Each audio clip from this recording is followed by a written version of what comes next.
Sebuah keajaiban yang terjadi di pengadilan di mana Tom Lembong dan Hasto sama-sama dituntut 7 tahun penjara oleh JPU.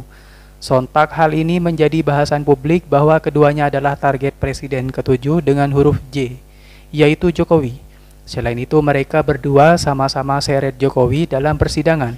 Kasus Tom Lembong yang sebut atas perintah Jokowi, sedang pihak Hasto sebut emang ada perintah Jokowi untuk menggulingkannya. Iya, Satu lagi fakta yang juga cukup menarik dan ini saya kira mhm, bukan hanya netizen, media juga sudah mulai menghubung-hubungkan. Ya ini tuntutan jaksa terhadap Tom Lembong dan juga terhadap Hasto Kristianto mhm, dalam kasus yang berbeda, mhm, tapi tuntutannya sama-sama 7 tahun. Berat loh tuntutan 7 tahun itu. Dan kemudian betul. mereka menduga bahwa ini kelihatannya order dari Presiden RI yang ketujuh. Jadi tapi memang agak, menurut saya agak masuk akal orang seperti Hasto misalnya katakan dituntut 7 tahun ya mungkin ya tinggi banget, dan apalagi kemudian kasus Tom Lembong yang lebih parah lagi. Tom Mhm, Lembong ya yang sama mhm. nggak ada terbukti bahwa ada aliran dana sama sekali dari dia dan dia sendiri cuma menjalankan perintah dari presiden, tapi dia kena juga 7 tahun. Ya wajar kalau dia merasa bahwa dia tahu sudah sejak awal ketika dia jadi tim sesnya Anies dia akan dihabisi kan gitu. Iya, ini sangat-sangat mengherankan. Bisa sama-sama yang satu di tipikor, Hmm. begitu ya. Terus Hasto itu tanggal 3 ya, dia dituntutnya itu 7 tahun dan kemudian denda 600 juta. Ini kurang lebih mirip-mirip gitu. Kalau Tom Lembong itu 7 tahun juga dan kemudian dendanya 750 kalau tidak salah atau 700 gitu. Jadi mirip-mirip lah segitu di bawah 1 miliar. Subsidiarnya sama-sama 6 bulan subsidiarnya kalau seandainya apa namanya uang tersebut tidak diberikan begitu. Ya, Jadi ya, ya jangan lupa wajar. ya kalau yang di Mhm, kalau Tom Lembong kan jaksanya jaksa dari kejaksaan, tapi kalau betul. yang di apa Hasto itu di tipikor itu jaksa KPK, tapi ini ya orang-orang Jaksa kejaksaan KPK. juga gitu. Iya, iya. Nah, Dalam 2 hari berturut-turut ini, pengadilan negeri di Jakarta, jaksa dari pengadilan negeri di Jakarta memberikan suatu vonis yang pertama kepada mantan sekjen PDIP Hasto Kristianto dengan vonis 7 tahun penjara ditambah denda 600 juta rupiah, subsidiar 6 bulan kurungan kalau itu tidak dibayarkan. Berikutnya ya, itu ada juga satu putusan dari jaksa terhadap Tom Lembong, mantan Menteri Perdagangan yang juga dituntut 7 tahun penjara juga dengan denda ya. nah, dalam hal ini kemudian dihubung-hubungkanlah sudah tuntutannya hampir sama gitu ya dan dua-duanya memiliki pola yang serupa yaitu pada kasus Hasto memang tidak ada kerugian negara di situ karena malah justru ini kalau seandainya berbentuk penyuapan itu yang penyuapan tapi tidak berhasil yang dirugikan adalah yang menyuap itu sendiri. Jadi tidak ada Ya bukan. walaupun itu nggak dibolehkan, memang Ya tidak, jelas, jelas kita tidak itu tidak pelanggaran tidak hukum itu. Ya, kita tidak dalam posisi membolehkan, tapi dalam ya, rangka itu korupsi itu ya, adalah ya. tindak pidana yang bukan untuk menyelamatkan uang negara. Bukan ya. Nah, iya, Dan tak KPK dan tugasnya menyelamatkan uang negara, Mas Hersu. iya Dan iya. kemudian yang pada kasus Tom Lembong, pada kasus Tom Lembong ini sudah jelas. Dia menjabat pada tanggal 12 Agustus 2015 sampai dengan Juli 2016. Dan pada tahun 2017 itu sudah diaudit oleh BPK, Badan Pemeriksa Keuangan, yang memang tugasnya untuk mengaudit itu. Dan hasilnya adalah clean and clear bahwa tidak ada kerugian begitu. Kita lihat ya bagaimana kelanjutan dari proses pengadilan ini. Kenapa?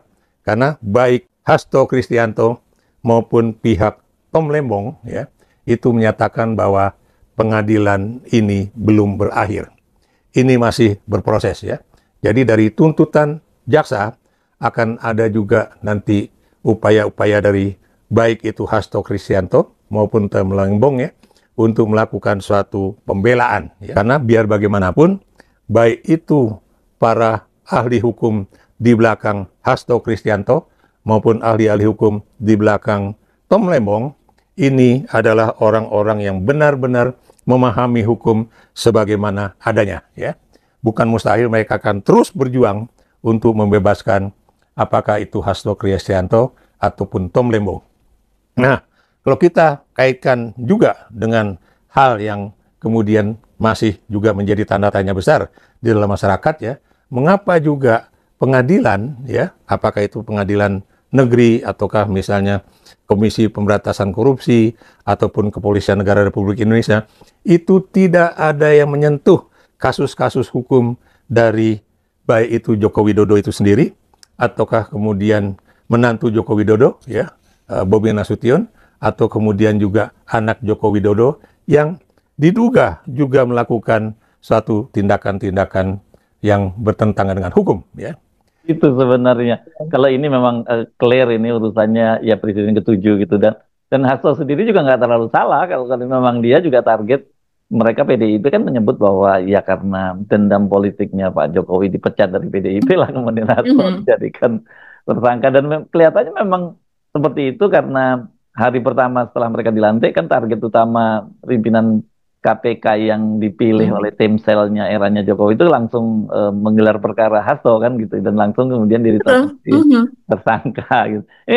Jadi yang seperti saya sebutkan di depan, Pak Jokowi belum sepenuhnya fade away lah gitu ya, menarik diri dari cawe-cawe di kekuasaan. Dia tetap masih bisa memainkan itu, hanya saja memang di yang sektor lain. Jadi memang tarik ulur lah gitu ya, atau orang seperti Adi Armando itu bagian yang dari untung karena dia dapat di situ kan gitu. Yang bagian dari untung kayak Hasto yang kena yang Tom Lembong yang jadi target gitu. Kira-kira seperti itulah situasinya ya. Kalau kita ngomongin Pak Jokowi, tapi kan Pak Jokowi kan ultimatumnya sudah lewat dong Mbak, kalau 1 kali 24 jam. Iya, sampai sekarang belum ada perkembangan soal itu Mas Hersu. Tapi ini perkembangan soal Tom Lembong ini saya rasa ini akan rame ya Mas Hersu ya, karena ini simpatisan ya Tom Lembong yang datang ke pengadilan. Kemudian juga bagaimana ketika tuntutan itu dibacakan bergemuruh itu suara. Menelik bagaimana terseretnya nama Jokowi dalam kasus Tom Lembong dan Hasto. Nama mantan Presiden RI Jokowi terseret dalam kasus rasuah yang melibatkan Sekretaris Jenderal Partai Demokrasi Indonesia Perjuangan, Hasto Kristianto, dan Menteri Perdagangan RI Thomas Trikasih Lembong atau yang disebut Tom Lembong. Sebagai informasi, Tom Lembong terjerat kasus dugaan korupsi importasi gula yang melibatkan Kementerian Perdagangan RI pada periode 2015 hingga 2016. Sementara Hasto terlibat dalam kasus dugaan suap pergantian antar waktu anggota DPR periode 2019 hingga 2024 dan perintangan penyidikan perkara Harun Masiku. Keduanya pun telah mendapat tuntutan hukum dalam sidangan pembacaan tuntutan yang digelar di Pengadilan Tindak Pidana Korupsi pada Pengadilan Negeri Jakarta Pusat pada hari Kamis. Hasto dituntut hukuman 7 tahun penjara dan denda 600 juta. Sabtu hari berselang atau pada hari Jumat dalam sidang pembacaan tuntutan yang juga digelar di Pengadilan Tipikor Jakarta Pusat, Tom Lembong dituntut 7 tahun penjara dan denda 750 juta. Dalam sidang tersebut tak hanya menyebutkan hukuman penjara dan denda, jaksa penuntut umum juga meminta majelis hakim agar Tom Lembong tetap ditahan. Keduanya pun telah dijadwalkan untuk menjalani sidang pledoi atau pembacaan nota pembelaan pekan depan. Sidang pledoi Hasto Kristianto akan digelar pada 10 Juli. Sedangkan untuk Tom Lembong, sidang pledoi bakal dilaksanakan pada 9 Juli. Dalam perjalanan persidangan kasus yang melibatkan baik Tom Lembong maupun Hasto, nama Jokowi terseret.